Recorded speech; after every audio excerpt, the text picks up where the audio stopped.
Salut tout le monde, c'est Maïson sur le podcast Starlettre, j'espère que vous allez bien.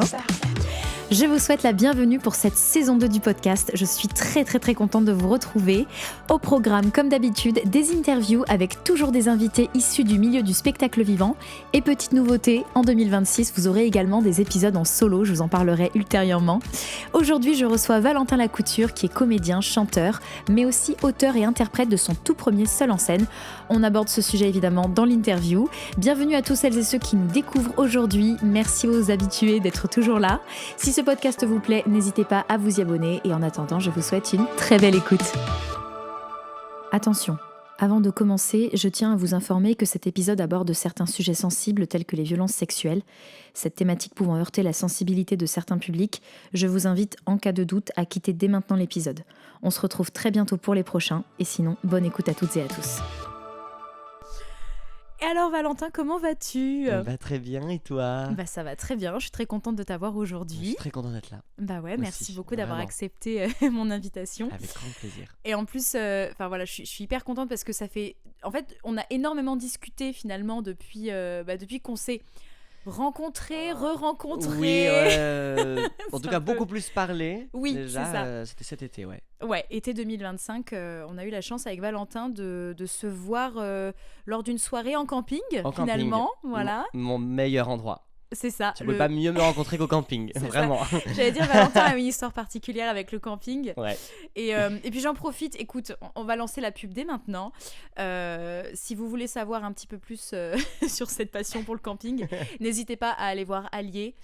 On en parlera évidemment plus en détail, mais voilà, Allier, c'est le seul en scène de Valentin.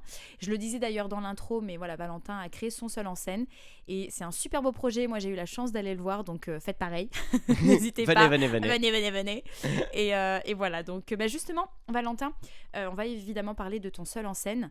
Mais avant cela, quand tu étais le tout petit Valentin, Oui. est-ce que tu pourrais me le décrire en quelques mots ? Oh là là. Quelles étaient ses caractéristiques et notamment son attrait aussi pour la scène qui, à mon avis, a dû commencer assez tôt. Très tôt.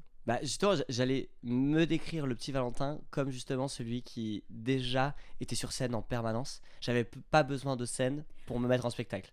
Ça, c'est surprenant. Vraiment, on est tous surpris de cette information. Mais non, c'était vraiment le truc tout le temps. J'adorais me déguiser avec tout et n'importe quoi, avec les robes de ma mamie, les foulards de ma mamie, avec les costumes que j'avais aussi de Peter Pan et tout. Et j'adorais aussi les costumes de mes sœurs. Je ne portais pas parce que j'étais trop grand, parce que moi j'ai des petites sœurs. Ah moi, oui, j'étais c'était trop des grand. petites sœurs, d'accord. Ouais, elles avaient toutes les robes des princesses. Oh, Je pouvais pas les mettre, mais j'étais un peu en mode waouh, j'adore, le rose est trop beau, le diamant il est trop beau, les froufrous sont tout ce qui était costumes, accessoires, vraiment j'adorais quoi. Donc le côté aussi un peu vestimentaire, un peu mode finalement, qui est une grande partie de l'artistique aussi. Mode, mais dans le mode d'un personnage. Oui. Il fallait qu'il y ait un truc un peu pas réaliste ou d'une autre époque. En tout cas, rien de tout ce qui est pas commun. Oui, un peu imaginaire, un peu créatif, ouais. dans un de univers créature, finalement. ouais. Je vois totalement. Ouais. Ah, et je crois que je ne m'avance pas trop en disant que toutes les personnes que j'ai reçues sur ce podcast, à chaque fois, c'est fou, comme dès qu'on commence à parler de l'enfance, il y a un truc, mais d'une évidence, et je pense que ça ne cessera jamais de me frapper, en fait, que l'artistique, ça nous cueille dès qu'on est petit, quoi. Mais parce que je pense que les artistes... En fait, c'est que j'ai l'impression, ça je me trompe, mais j'ai l'impression que le fait qu'on soit artiste, c'est le seul métier où c'est nous. C'est notre outil. On est l'outil, on est notre premier outil. Donc, en fait, je pense qu'on a ça en nous depuis toujours. Ouais. En fait, je pense que alors, on a ça en nous, pas forcément l'art, mais on a en nous le fait de vouloir en vrai se montrer, de vouloir faire des choses, d'être dans la création, d'être dans l'imaginaire. Et en fait, je pense que c'est ça qui fait que... Parce que j'ai l'impression que je sais pas, si tu veux devenir médecin, je pense que c'est des trucs qui, par exemple, qui viennent plus tard. En commençant, je sais pas, avec l'école, avec des certaines matières qui t'intéressent et tout. Alors que nous, j'ai l'impression vraiment que c'est là depuis toujours, quoi. Ouais, c'est un peu un pouvoir qu'on a en nous, juste un truc un peu magique qu'on a dans le cœur, quoi. Et, c'est beau. Mais oui, c'est beau, j'adore. Bah. Magique, je pense. pense que c'est un de mes mots préférés sur Terre, dans la langue française. Ah ouais. Mais c'est vrai que c'est marrant ce que tu dis parce que effectivement, quelqu'un qui est médecin, on pourrait se dire c'est peut-être quelqu'un qui avait envie d'aider les autres, etc. Et au final, quand on voit la difficulté que représente tout le parcours, des études de médecine, en fait, c'est pas souvent ça le critère numéro 1. Hein. C'est même clairement pas ça. C'est qu'il y a des exigences au niveau du côté scolaire, etc., qui sont assez ouf. Et là où effectivement, au contraire, peut-être l'artistique, il y a quelque chose où c'est tellement présent, c'est-à-dire que en fait, on pratique même sans être forcément déjà inscrit dans un cours de danse, dans un cours de chant. Et je vais forcément te poser la question un petit peu de ton parcours à toi, par quoi t'es passé. Mais c'est vrai que j'ai l'impression que voilà, on a tous commencé à un moment donné dans un salon, dans une cuisine, dans une chambre avec, comme tu dis, j'ai récupéré les robes de ma mamie, les colliers de ma mère, le rouge à lèvres de ma cousine ou j'en sais rien. Et puis, ça y est, d'un coup, je ne suis plus qui je suis, je deviens un autre personnage, un rôle. Et c'est ça qui nous transcende un peu. Mais c'est le côté métier passion. Ouais. Mais c'est pour ça aussi que, quand même, que je rajoute que, par exemple, un médecin pour qui la médecine, c'est sa passion, je pense que comme nous, c'est depuis très longtemps. C'est possible. En fait, je pense qu'à partir du moment où il y a de la passion dans quelque chose, que ce soit artistique ou pas du tout, je pense qu'à partir de là, je pense que c'est un truc qui est vraiment en nous, ça sert à rien de lutter. Vas-y, fais ça, quoi. Complètement.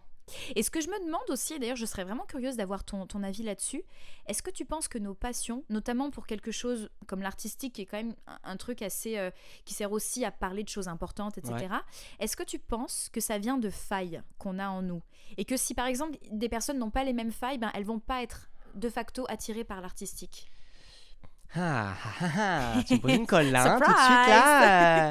Bienvenue. Je sais pas, mais j'ai quand même l'impression que, en tout cas depuis que je fais du théâtre, moi je fais en plus du théâtre à la base, j'ai l'impression que on m'a toujours dit que justement les failles, c'était un endroit ultra intéressant à mettre sur scène.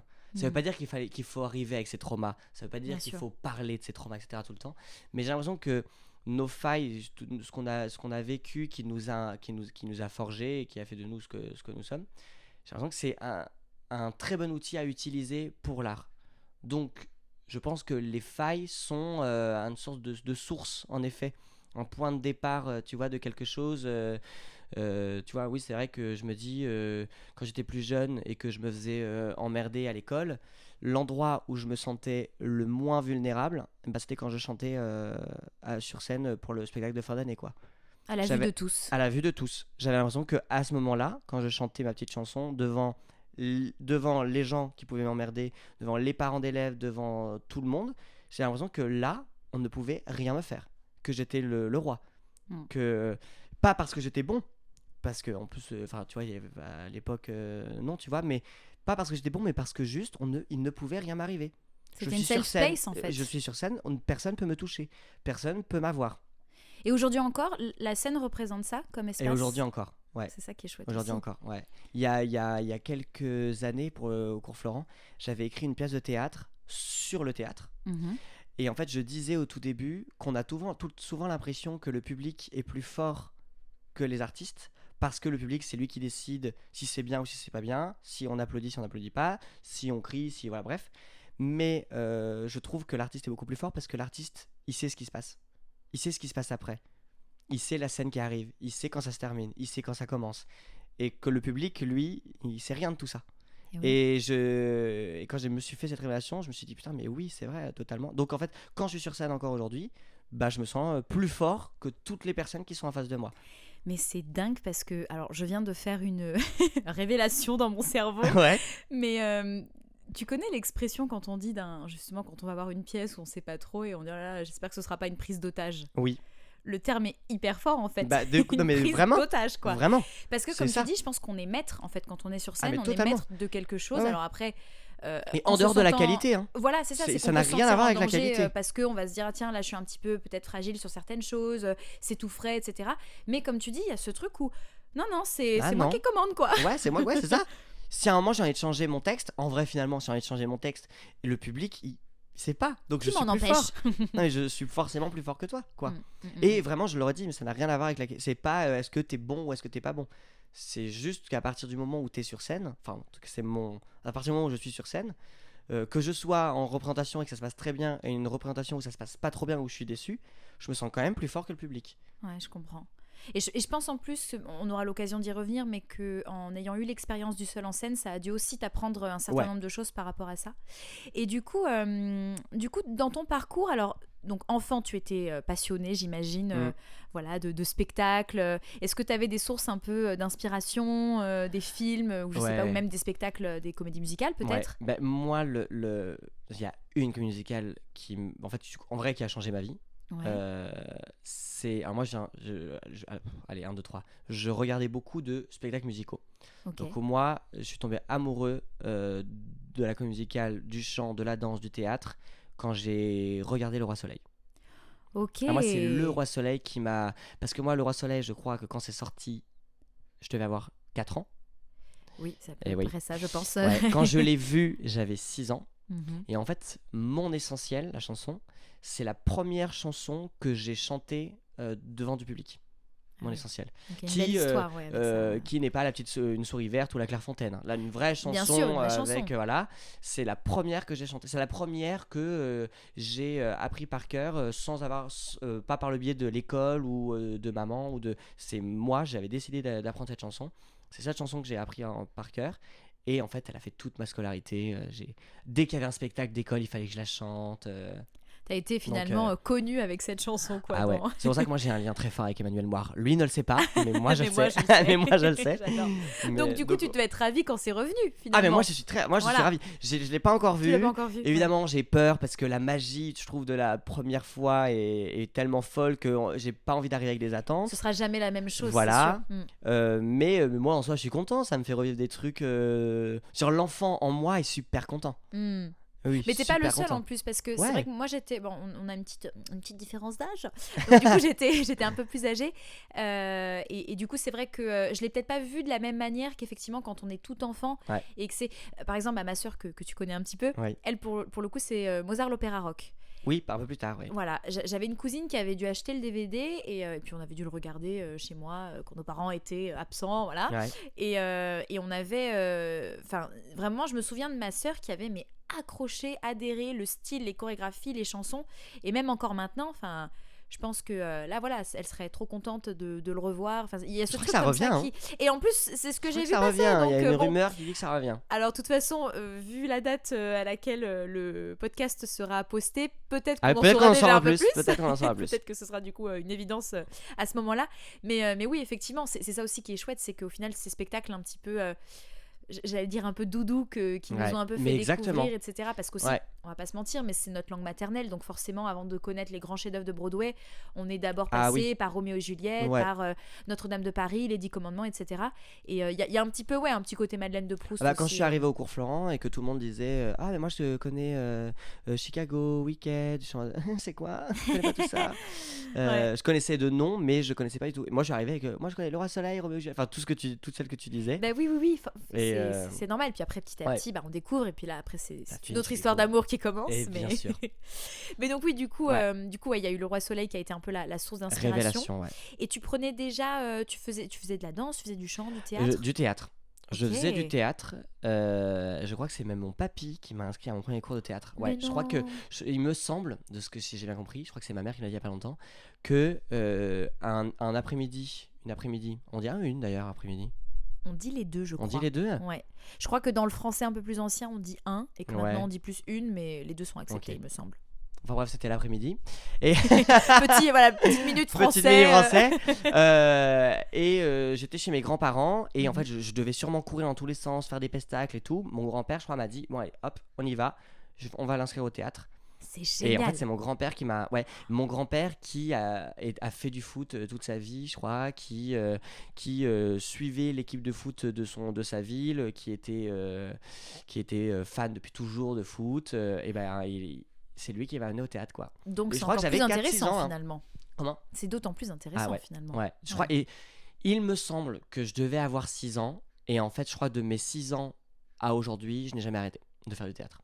Ah ouais. Ouais. Je crois qu'après, donc j'ai fait avec le théâtre, l'association de théâtre du coin. Ouais. Après, j'ai fait au lycée. le théâtre. Oui, voilà, donc toute ton adolescence, Voilà. finalement, ça t'a Voilà. bien... Après, j'ai refait dans une association de la ville. Mhm. Et après, Cours Florent. Directement, donc après ton lycée, finalement. Direct après le bac. Ouais. Ah Ouais. oui, donc ça a été... Ouais. Oui, il n'y a pas eu de... Pendant, je sais pas, quelques années, t'as pas fait complètement autre chose et après t'es revenu, Non. ça t'a pas, Non, ça en fait, t'a pas lâché. non, moi j'ai fait Mm. le stage des Cours Florent entre ma première et ma terminale. Ouais. J'ai su que j'étais pris direct à la rentrée donc de ma terminale. Donc c'est-à-dire que moi, toute ma terminale, je savais où j'allais. Tu trépignais J'attendais qu'une chose, d'impatience. c'était de partir. Ouais. J'imagine. J'ai eu de la chance d'avoir eu une maman qui m'a énormément soutenu et qui m'a dit « Ok, d'accord, tu vas à Paris. Mm. Le seul deal, c'était qu'il fallait que je fasse une fac à côté. Donc Ah au oui, début, d'accord, j'ai quand même quand fait même. une fac à côté. Ok. Mais ça va, j'ai eu le choix. C'est-à-dire que j'ai fait quand même une fac de théâtre. Donc c'est-à-dire Oui, que vraiment, j'étais pas dépaysé. Voilà. Voilà. Et puis après, quand les cours Florent... Donc quand je suis arrivé au cours Florent, j'ai fait que théâtre du coup. Je faisais pas Ok. comédie musicale. D'accord. Parce que je ne savais pas que ça existait au cours Florent. Et en fait, j'avais dans ma classe des gens qui faisaient comédie musicale. Ouais. Et eux, ils arrivaient au cours de théâtre en disant « Ouais, on a fait du chant, de la danse, on a fait du jive et tout. » Je suis en mode « Quoi ?» Mais Pardon mais je veux faire ça. Tu m'étonnes. Et en fait, j'ai passé l'audition pour entrer en comédie musicale du coup à Florent. Et je suis arrivé en comédie musicale en 2e année, Directement, du coup. directement. Ok. Ouais. Ouais, donc finalement, voilà, il y a eu c'est un peu cette évidence qui, Ouais. de par aussi ce que t'aimais, etc., voilà, Le Roi Soleil, ça te parlait, la comédie musicale, Oui. donc Mais ça me parlait, mais j'avais jamais pris de cours de chant. J'avais appris, en fait, le chant, j'ai appris tout seul. ok. Mon premier cours de chant, c'était à 19 ans au cours Florent, quoi. Ouais, donc finalement, t'as été un petit peu autodidacte là-dessus, là où en théâtre, t'avais Ouais. peut-être passé par beaucoup Ouais, de choses, peut-être un peu aussi, voilà, la technique, le machin, le truc. exactement. Et après, t'arrives sur le chant et finalement, c'est une autre façon de découvrir la discipline aussi, du Ouais. coup. Bah, ça, moi, quand je suis arrivé et qu'on me parlait de solfège, d'armo, de notes, autant vous dire que je ne comprenais rien. Voilà, C'est quoi cette j'étais langue perdu. Prends la tierce. Pardon, de que comprends pas. Qui c'est qui C'est est vrai tierce que Je comprends pas. En plus, avec le jargon, ça va vite. Ouais, hein, le jargon, ouais, c'est ça. Donc, Aujourd'hui, au ça nous début- paraît naturel, mais c'est vrai qu'avant, quand on Mais débarque alors, non, là-dedans... encore aujourd'hui, moi, j'ai quand même du mal. ouais, sur Parce certains que trucs, du coup, quand je suis arrivé au cours Florent, j'ai l'impression que mon cerveau était plus capable de. Pour moi, la musique, c'est des maths. Et je déteste les maths. Hmm. Donc, je vous laisse faire Faut le comprendre. chemin. Faut comprendre, oui. C'est compliqué. Genre, vraiment, mon cerveau. Mais par contre, du coup, j'ai l'impression d'avoir en chant un truc beaucoup plus. Je ressens beaucoup plus. Comme Oui. j'ai été habitué à apprendre tout seul et du coup à ressentir juste en moi, à plus suivre les paroles, plus un truc je suivais beaucoup plus les paroles, il y avait un truc, je m'intéressais beaucoup plus à ça, au sens de la chanson. Hmm. Donc j'étais pas dans une technique, j'étais plus dans un truc plutôt de message et voilà. Donc ça c'est le truc qui m'a aidé, mais après c'est vrai que techniquement j'étais une brêle. Mais au moins, ça a pu t'apporter directement des clés, du coup. Le Oui. fait de passer par une école, d'avoir une vraie Ah oui, formation ah oui, par là-dessus. contre le fait d'avoir eu la formation, ça m'a. Genre, au bout d'un an, une fois que ça y est, j'ai commencé vraiment à comprendre, j'ai fait ah ok d'accord, donc ça marche comme ça marche comme ça passe par là. Donc non, ça c'est grosse révélation. Ouais, bah ouais, j'imagine. Et donc, du coup, une fois que tu as fini les cours Florent, comment ça s'est passé alors ton entrée dans ce grand Et monde bah moi j'ai fait alors après ma 3e année, j'ai fait 1 an d'assistanat pour Alexandre Fetrouni, Oui, qui c'est vrai. On en parlait il y a d'ailleurs pas Ouais. si longtemps. qui était prof et metteur en scène du coup des 3e années au cours Florent, enfin qui est toujours d'ailleurs. Et j'ai fait donc on était 4 assistantes pour lui et donc j'ai fait partie des 4. Donc 1 an d'assistanat à ses côtés, c'était incroyable parce que je suis intéressé par la mise en scène depuis toujours, Mhm. sans m'en rendre compte que c'était de la mise en scène. Et ensuite, après cette année-là, j'ai eu la chance d'être assistant metteur en scène de Stéphane Corbin Mhm. sur Les Funambules et sur L'Harmonie des genres de Noémie Delattre. Et j'ai été pris sur Tom Sawyer, Les Aventures de Tom Sawyer. Donc ça, Voilà. c'était en 2000... Ça, c'était en 2022. Ah ouais, donc c'était quand même il n'y a pas si longtemps Non, que ça, quoi. en soi, non. C'est fou tout ce qui s'est passé C'est entre fou temps. tout ce que... Non, mais quand je c'est refais un peu génial. le film, je me dis, mais c'est pas possible d'avoir fait tout ça en 3-4 ans. Mais c'est ça Donc, aussi je suis qui est trop très beau. reconnaissant, hein. Bah ouais. Et puis dans notre métier, ouais, c'est ça qui est trop beau, c'est que les choses peuvent aller très vite. Ouais. Et c'est là où des fois ça, on disait ça avec Anne-Laure Tribel, que il y avait ce truc où en fait, des fois t'as l'impression que quand t'es au bon endroit, d'un coup la route elle commence à se dessiner sous tes Ouais. pieds, quoi. Et c'est génial parce que tu dis purée, en fait j'ai bien fait quoi de Ouais. venir là. Franchement, j'ai eu énormément de chance. Je suis vraiment très, très reconnaissant parce que c'est vrai que quand je suis parti de l'assistanat, je me suis dit, ok, donc là maintenant c'est vraiment fini pour moi à l'école. Qu'est-ce qui va m'arriver ? Donc j'ai arrêté en juin, je suis parti en saison en tant qu'animateur au camping juillet-août. On retourne sur le camping. Ouais, exactement, et toujours là le camping, et jamais bien loin. Et quand arrivé en septembre, mais la grosse panique, je me suis dit mais qu'est-ce que je fais maintenant? Et en fait j'ai eu dès octobre l'Assistana et Tom Sawyer. Donc j'ai fait oula, ah oui d'accord, ok. Ah oui, donc ça s'est tout de fait, suite. Donc ouais, mais j'ai eu énormément de chance que ça me tombe là, à ce moment-là. Que c'était pas un an avant ou un an après quoi. Oui, c'est les fameux, les fameux trucs de timing où parfois tu te dis mais c'est fou, j'ai l'impression que tout était orchestré parfaitement. Exactement. Et je me dis si j'avais pas fait l'année d'Assistana d'Alexandre Fetroni, mais enfin pareil, qu'est-ce que... Enfin, c'est fou comme des fois on se dit que même de faire, parce que du coup l'Assistana c'était bénévole. On n'était pas payé. Mais en fait l'expérience, l'enrichissement est tellement beaucoup plus important qu'une valeur monétaire. Bien sûr. Parce que sans ça, Stéphane Camban m'aurait pas appelé pour me dire est-ce que ça te dit d'être mon assistant. C'est ça, donc, c'était une première étape et ensuite une autre et qui amène après à d'autres choses. En fait, c'est de l'investissement complètement moral entre un peu tiens, vas-y, je m'investis pour espérer qu'à la fin de cette expérience-là, il y a un truc qui va sortir.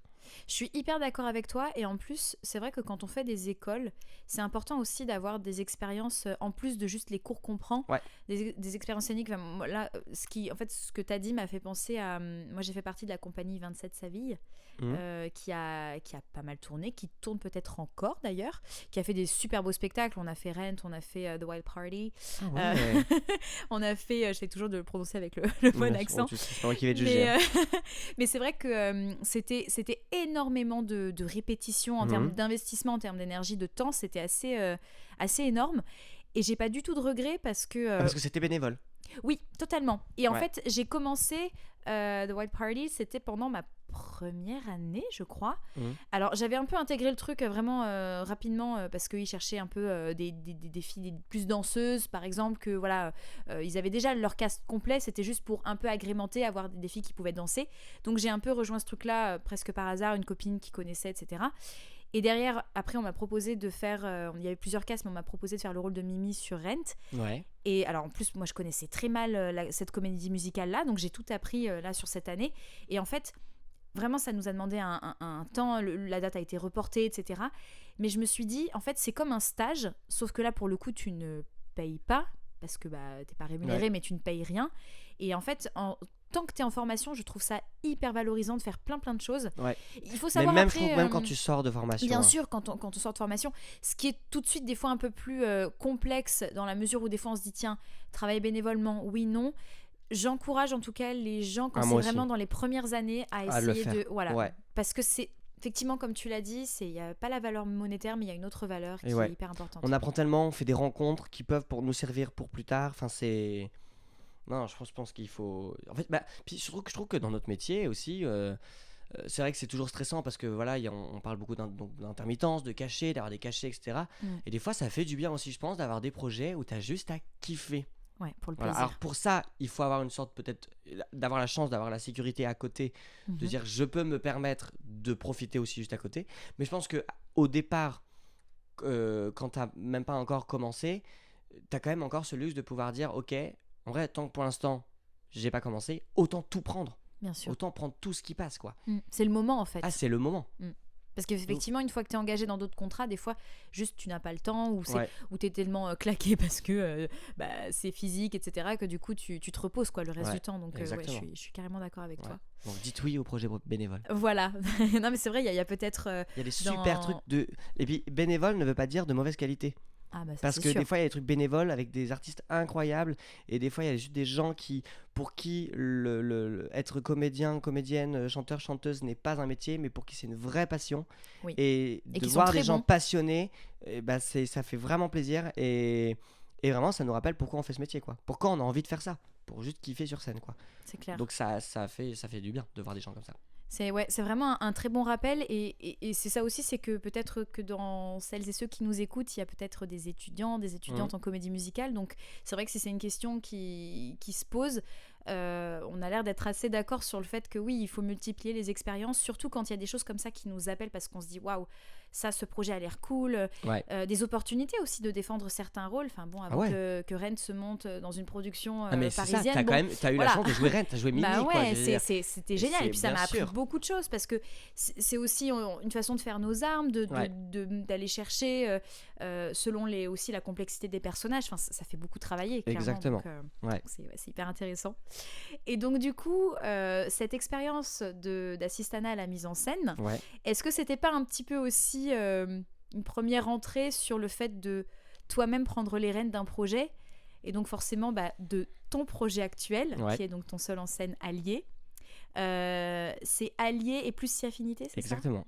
ça comment ça a commencé ce projet ça a été quoi les grandes étapes, parce que j'imagine que c'est beaucoup de travail. En fait, ça fait 3 ans que je suis dessus, en vrai. Un peu en secret, mais en fait, c'est quand je suis sorti de l'école, j'avais jamais eu l'idée de faire un seul en scène. D'accord. Jamais. Je m'étais même pas posé la question et après me dire non, je m'étais jamais posé la question. Et en fait, c'est quand j'étais assistant metteur en scène de Stéphane Corbin sur le spectacle de Noémie Delattre. On était en résidence à Antibes au soleil, c'était trop bien. et un soir, on était tous ensemble en train de boire l'apéro, c'était super. Et puis on parlait avec toute l'équipe de comment j'avais découvert que j'aimais les hommes. Et donc on faisait connaissance et je leur ai dit que moi pendant 3 ans j'avais couché avec mon meilleur pote. J'avais une relation sexuelle avec lui. Et je ne m'étais jamais posé la question de ma sexualité. C'est-à-dire que je couchais avec lui, mais ça n'avait aucune signification sur qui j'aimais. C'était pas un sujet en fait. C'était pas du tout un sujet. Pour moi, j'étais juste avec mon pote, on était meilleurs potes et on était en train de découvrir ce qu'on avait entre les jambes. Tiens, on était en train de découvrir que ça nous faisait plaisir, on était en train de découvrir comment ça marchait aussi. Donc vraiment, il y a un truc très pratique et en même temps, en plus, il y a du plaisir. Mais il n'y avait aucun sens d'orientation sexuelle, d'orientation amoureuse, comme j'aime le dire. Et d'ailleurs, quand ces mêmes années-là, je me faisais agresser, on m'insultait au collège, en disant que j'étais pédé, etc.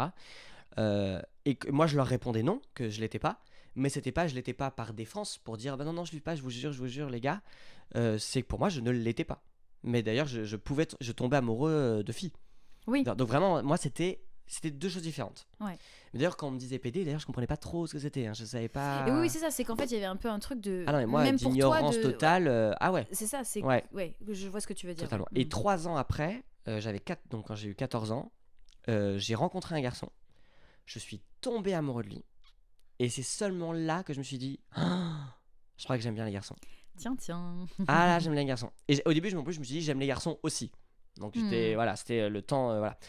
Et donc je raconte ça aux amis à la résidence et tout le monde était c'est quand même assez fou, enfin c'est quand même pas banal le fait d'avoir eu ce truc sans se poser de questions et en fait de se rendre compte que t'aimais les hommes seulement quand tu as eu des sentiments et non pas un rapport sexuel et donc je me suis dit c'est vrai que j'avais jamais vu le truc, mais c'est vrai que c'est assez fou ce que j'ai vécu.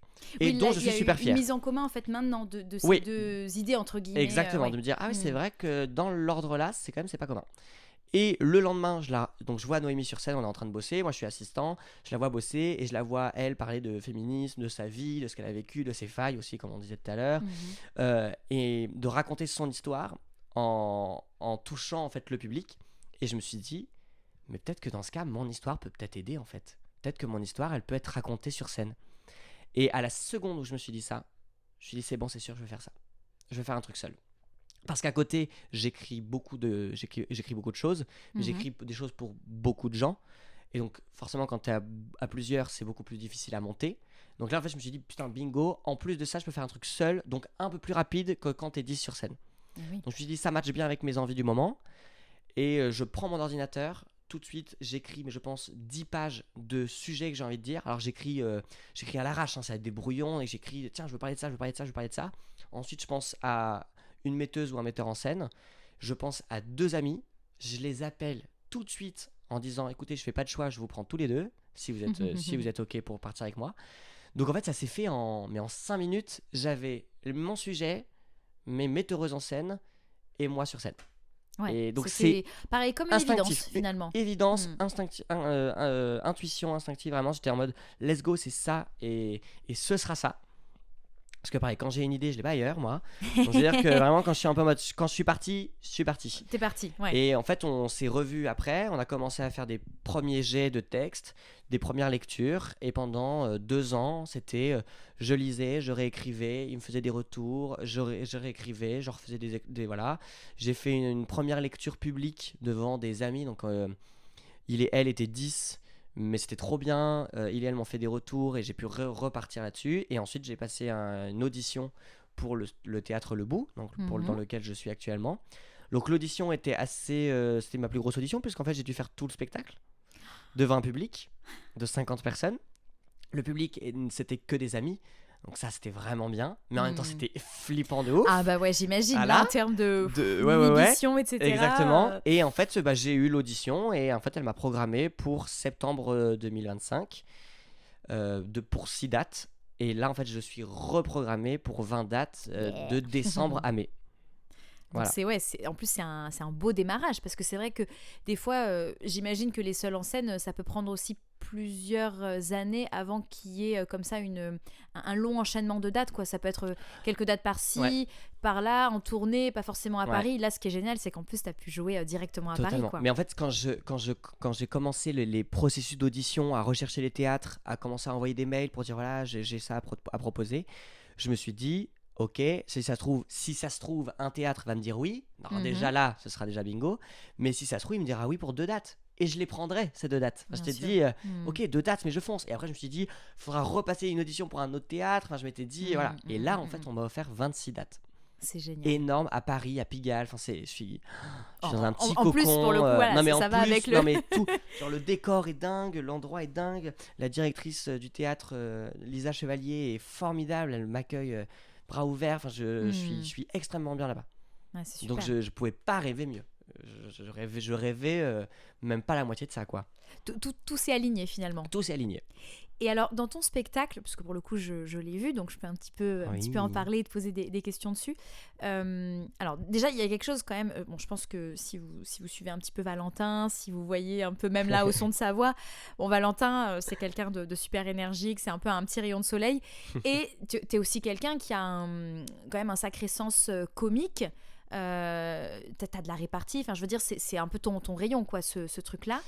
Et du coup quand tu as écrit ton seul en scène et que après voilà t'as fait appel aux amis que tu avais etc pour justement le mettre en scène, est-ce qu'il y avait aussi ce côté je veux que ça fasse enfin c'est un peu bizarre dit comme ça mais un peu one man show mais en mode avec le côté humoriste justement parce que moi il y a un petit côté comme ça dans ce que tu proposes et c'est enfin pour moi c'est une vraie enfin, j'admire vraiment cette partie-là. Pour moi, c'est un vrai atout quoi, que tu as.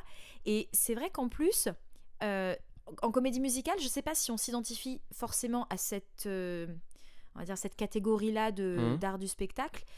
Et pourtant, faire rire les gens, encore une fois, je crois que je l'avais dit, je ne sais plus dans quel épisode, mais pour moi, c'est incroyable. C'est quelque chose que je trouve très, très beau, quoi, que je valorise beaucoup.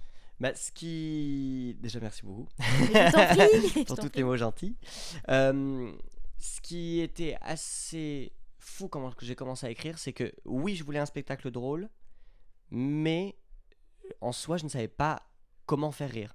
Parce que quand j'étais au cours Florent, j'ai pas fait de stand-up. Et mon domaine, aussi différent que comme vous me voyez là, mais mon style à la base au cours Florent, je faisais beaucoup moi de drame, tragédie à fond. Mais tu dois être très bien là-dedans aussi. Donc je kiffais et d'ailleurs ça me manque, je suis un peu en mode j'ai envie de retrouver un peu ça. Mais j'ai pas eu forcément une formation qui collait avec le rire. J'ai fait quelques scènes comiques et tout, mais c'était pas ma spécialité. Mais quand j'ai commencé à écrire le spectacle, je me suis tout de suite dit que j'avais pas envie de jouer de rôle, j'avais envie d'être Valentin sur scène. Donc en fait ce qui a été intéressant, c'est quand j'écrivais, c'était de dire comment Valentin est dans la vie de tous les jours. Donc c'était de me faire ma propre analyse, ma propre introspection pour me dire ok Valentin c'est quoi, quand t'es dans la vie de tous les jours avec tes potes et tout, qu'est-ce qui les fait rire quand t'es toi en train de faire rire. Et en fait c'était ça, de jouer là-dessus, c'était de quelles sont les blagues que Valentin fait quand il est avec des gens qu'il aime et qui se sent à l'aise. Donc à la base, le but n'était pas de faire rire, mais de plus de se rapprocher de moi, de ce que je suis. C'est hyper intéressant. Et en plus du coup de faire rire, je savais aussi que je ne voulais pas faire un spectacle que comique et que drôle. J'avais envie de véhiculer des messages et j'avais aussi envie à un moment qu'on ne rigole pas en fait. Parce que je trouve qu'avec le combat que je mène, c'est super intéressant de dire ok, c'est cool, on peut en parler. On peut parler donc d'homosexualité, de sexualité, on peut parler donc d'agression en faisant 2-3 blagues, mais aussi c'est important de rappeler que c'est pas que ça arrive vraiment, que c'est un sujet sérieux, et donc j'avais à quelques moments du spectacle besoin qu'on ne rigole pas et juste parler avec sincérité, avec profondeur. Alors quand je fais des blagues je suis aussi très sincère, mais j'avais envie d'avoir juste ce moment, des fois que c'est quelques petites parenthèses où ok on a bien rigolé, mais aussi il y a des agressions, il y a des viols, il y a des suicides, et qu'on peut en rire, mais des fois non, c'est bien aussi de dire les termes sans rire, et voilà. En plus, si on reprend l'origine de la création de ce projet, c'était à la base, si on reprend la conversation que vous aviez quand vous étiez dans le Sud, c'était quelque chose de très intime et qui parle aussi de choses dures, de choses violentes. Ouais. Et c'est vrai que moi je comprends du coup cette envie de peut-être...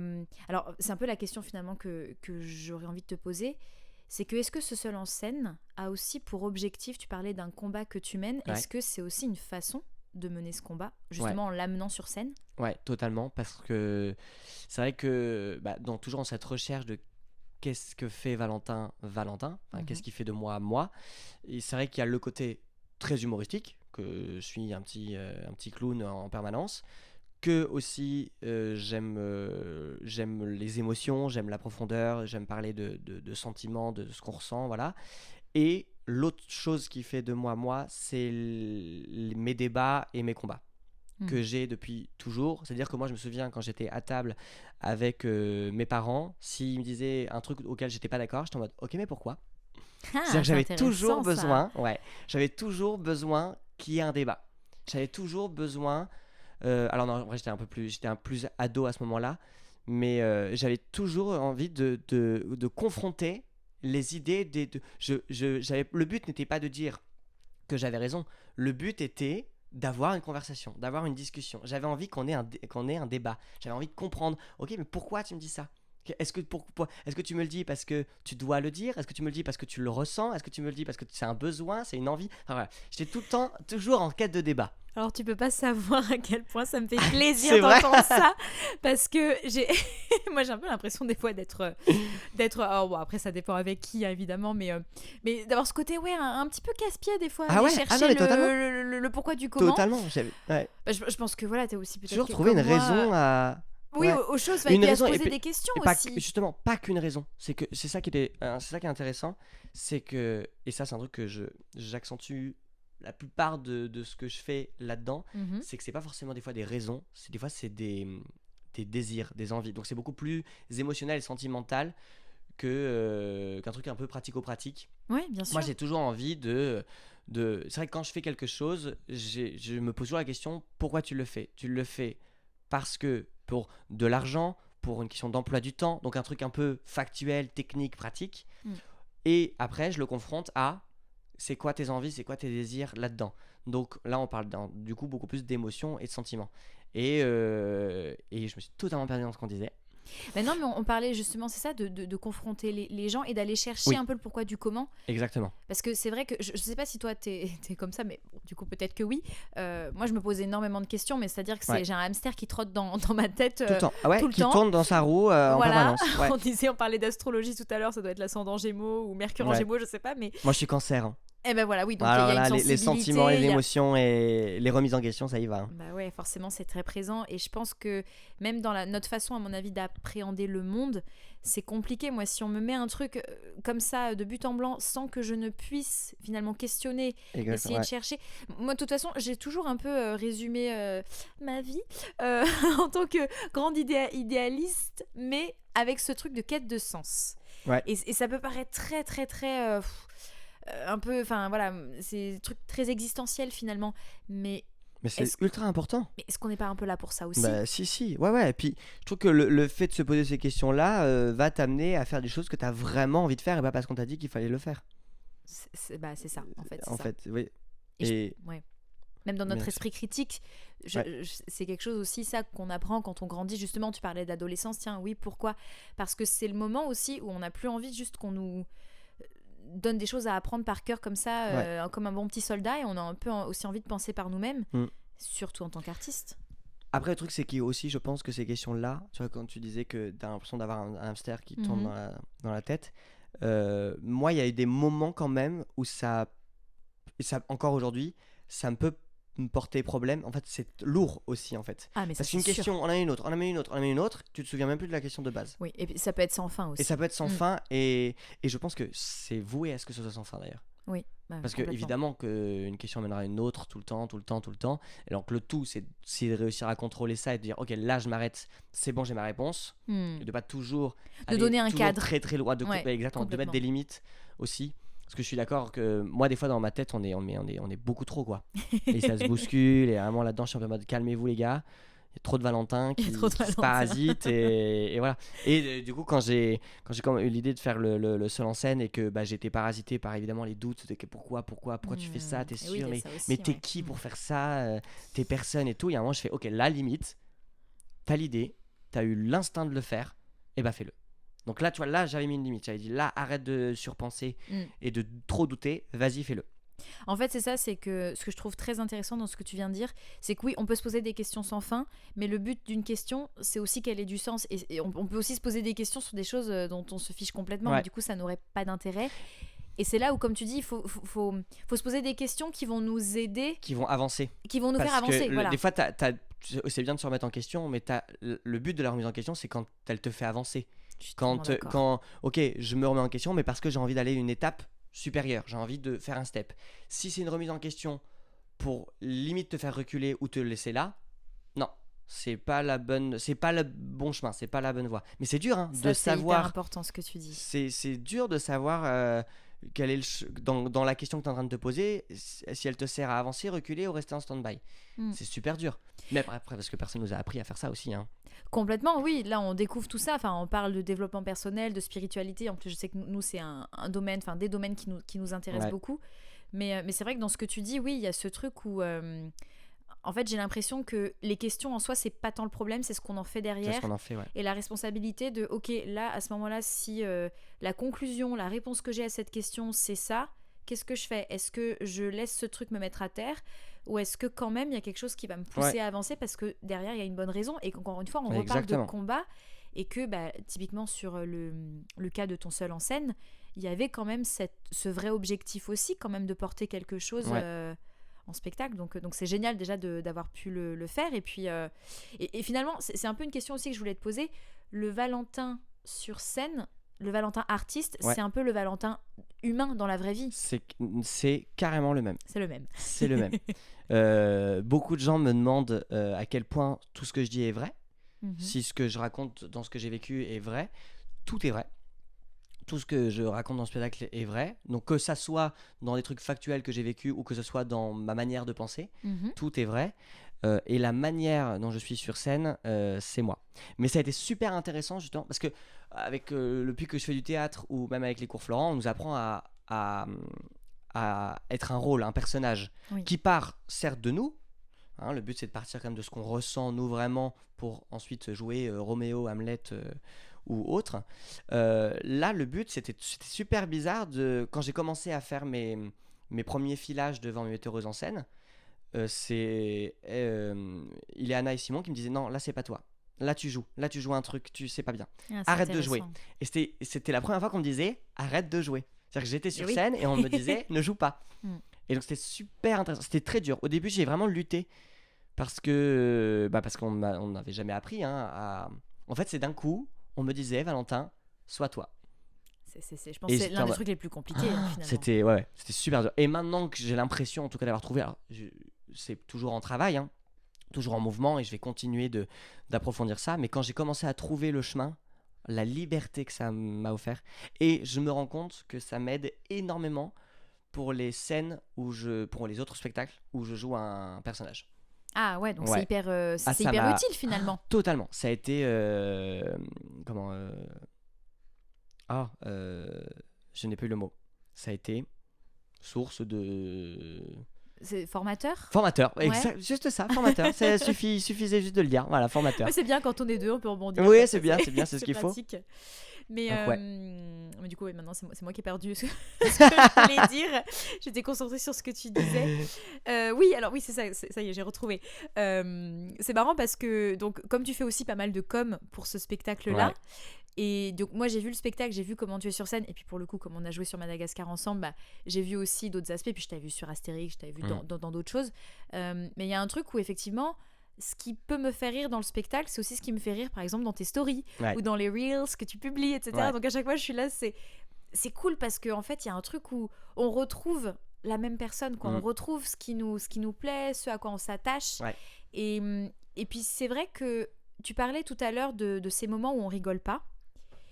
Et ce qui est très chouette aussi, c'est que même dans ces moments où on rigole pas et où on est suspendu à ce que tu racontes parce que ça a toute son importance et puis parce que tu es sincère, etc., on ne perd pas non plus l'ensemble du personnage ou plutôt de la personne que tu es, puisqu'il n'y a plus vraiment de différence. Et je voulais te demander, les moments justement où tu choisis vraiment de parler de choses qui sont, encore une fois, des épisodes qui sont assez traumatisants, est-ce qu'il y a quand même eu ce moment, au moment de l'écriture, où tu t'es dit, est-ce que je vais être capable d'en parler ? Est-ce que ça va pas être trop dur, ça quoi. dépend les sujets. D'accord. Alors, il y a plusieurs sujets. Les 3 sujets un peu lourds du spectacle, c'est les agressions que j'ai vécues. Alors j'en ai vécu plusieurs, mais j'en parle que d'une. Ouais. C'est quand je parle des suicides et quand je parle du viol que j'ai vécu.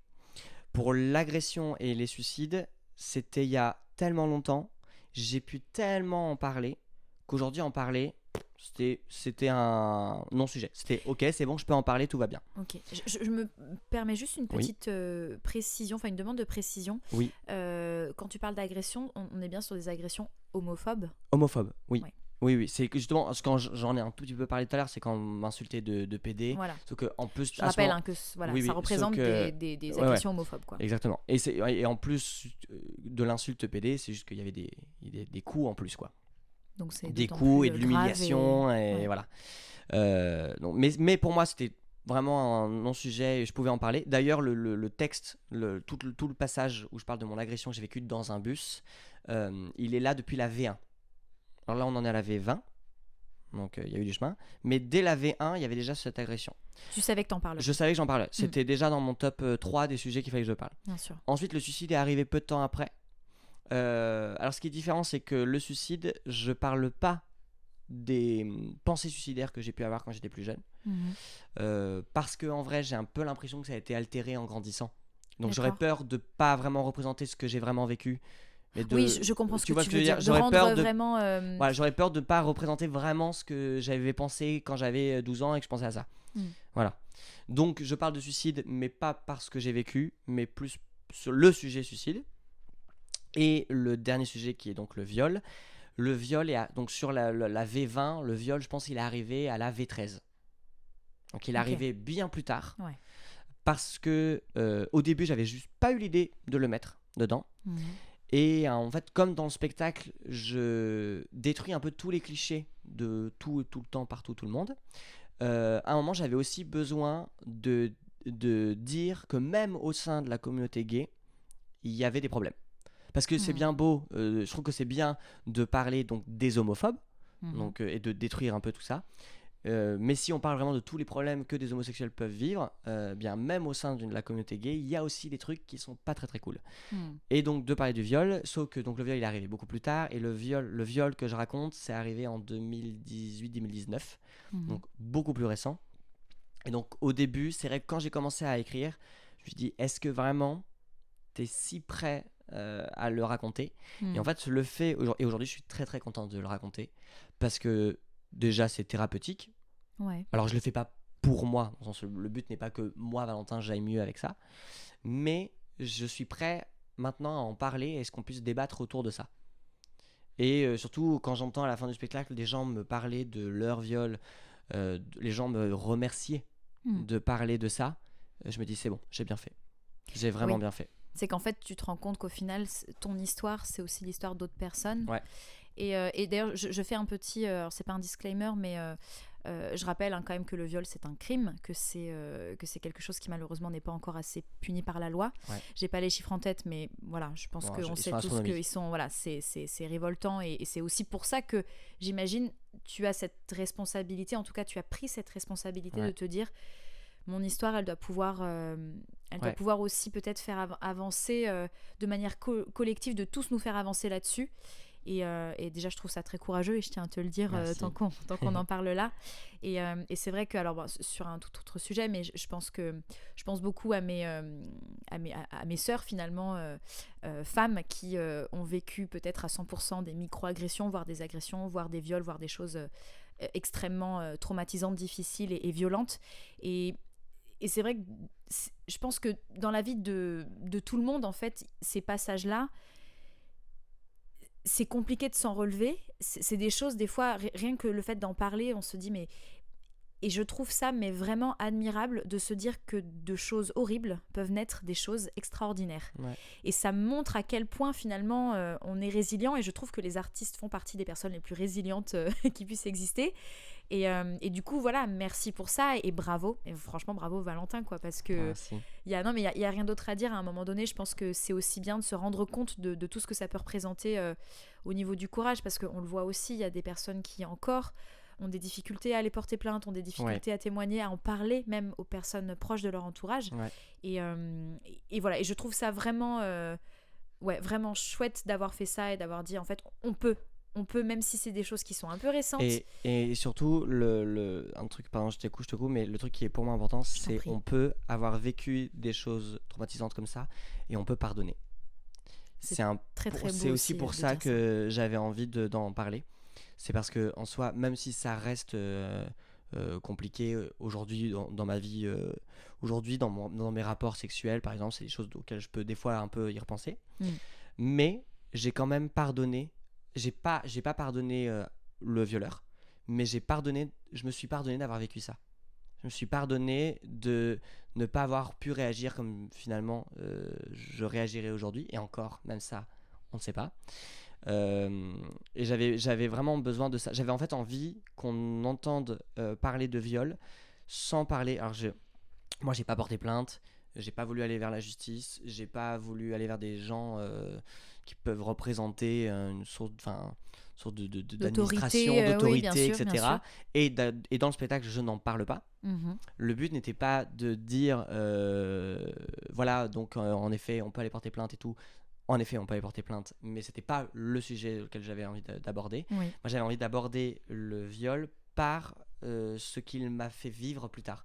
Parce que après, pour me réapproprier mon corps, j'ai énormément couché, j'ai fait beaucoup la fête, je me suis mis dans des états dangereux, et j'avais besoin de parler de ça. J'avais besoin que des gens entendent que ces comportements-là, ils sont pas grave, mais en fait il faut se les pardonner, ces comportements-là, et que pour avancer il faut déjà se rendre compte qu'on a ces comportements-là et qu'on est en train d'agir comme ça parce qu'on a vécu ça. Et je connais beaucoup d'homosexuels et de femmes qui vivent des situations dangereuses parce que quand on a vécu le danger, on se rapproche du danger parce qu'il n'y a que ça qu'on connaît. Et en fait j'avais besoin plutôt de mettre l'accent aussi là-dessus, sur tout ce que ça nous fait faire, tout ce que ça nous fait penser, et de pardonner à la fin. Parce que d'ailleurs, à la fin du moment où on passe à ce viol, alors je spoil un peu, mais c'est pas très, je spoil un peu, mais c'est pas très grave. Je dis que si ça se trouve, le mec qui m'a violé est dans la salle. Et un jour, j'aimerais beaucoup qu'il soit dans la salle, et je le reconnaîtrais. Et en fait, je lui dis à la fin, j'espère que tu vas mettre un bon commentaire sur Billet Réduc, et j'espère que tu adores le spectacle.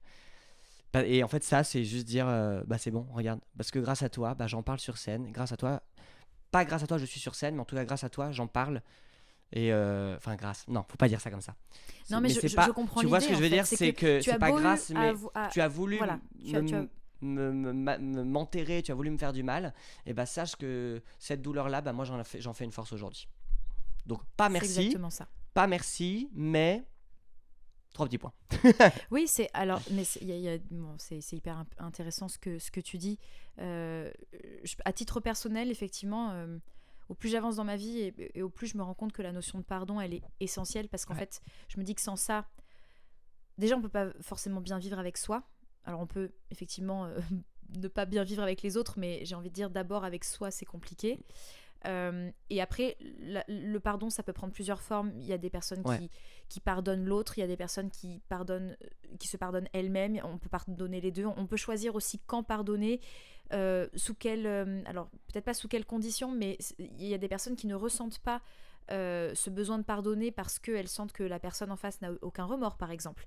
Et ça, c'est aussi un droit qu'elles ont de se dire, bah là, moi, je me sens pas prête à pardonner cette personne parce que juste cette personne n'a pas changé et reste enclavée dans ses mauvais comportements. Donc tout ça, c'est des questions qui sont hyper importantes de se poser. C'est un travail, je pense, qui est essentiel, hein, forcément, pour aller bien. Et dans ce que tu disais par rapport à cette personne, c'est ça, c'est qu'en fait, toi, tu as beau subir ce qu'elle t'a fait subir, et ça reste un tort de sa part. Regarde où tu en es, et c'est un peu la fameuse résilience dont on parlait. Et je pense aussi que ça peut inspirer les gens qui peut-être à des moments, qui même peut-être, je sais pas, nous écoutent et sont à un moment où ils sont encore meurtris par ce qu'ils ont vécu, de se dire qu'en fait, y a peut-être aussi une autre possibilité, une porte de sortie à la douleur, à la souffrance. Et ça, c'est tellement... Enfin, je trouve que... Parce qu'en plus, on est médiatique. Enfin, voilà, toute la journée, on a des choses compliquées, des mauvaises nouvelles, on a nos propres émotions, nos galères, etc. Si en plus, on n'a plus d'espoir, quand on vit des choses compliquées, qu'est-ce qui nous reste au final ? Ouais, c'est exactement ça. C'est de voir une porte de sortie, de voir une lumière au bout, et de se dire... qu'on est fort et forte rien que d'avoir vécu ça. Je suis tellement d'accord. Tu vois. Tellement d'accord. Et que du coup, on a vraiment les armes pour continuer d'avancer, quoi. Et l'art en fait partie. C'est ça qui est chouette. Ouais. Et justement, puisqu'on parle d'art, on est déjà à la dernière question. Oui. Je voulais te demander, voilà, on a un petit peu retracé finalement tout ce que tu as pu faire et quel parcours quand même. Pour l'avenir, de quoi tu aurais envie ? Quelles sont tes envies, tes rêves au niveau de l'artistique ? Moi, je rêve grand, attention. Hein. Moi, je rêve génial, moi, attention. Moi, non, mais des fois, j'ose pas. Hein. Ici, en tout cas, voilà, on peut tous se permettre. Non, je vais le dire. Maintenant, j'ai mis du temps à l'assumer, et maintenant, c'est bon. J'ai compris que je pouvais le dire. Franchement. Moi, je rêve de grandes scènes. Je veux jouer devant des millions de personnes. Je veux que ce que je fais soit reconnu, connu. Pas dans le sens où j'ai envie d'être connu, mais dans le sens où ce que je veux faire artistiquement, c'est de jouer à l'Accor Hotel Arena. Bah oui. Mais s'il y a personne, je vais jamais jouer. Donc, il faut que par le biais de la célébrité, tu vois, en fait, c'est un truc et tout machin. Mais non, mais je rêve de... En fait, le truc que, par contre, j'ai vraiment envie de continuer de faire, c'est de faire plein de trucs différents.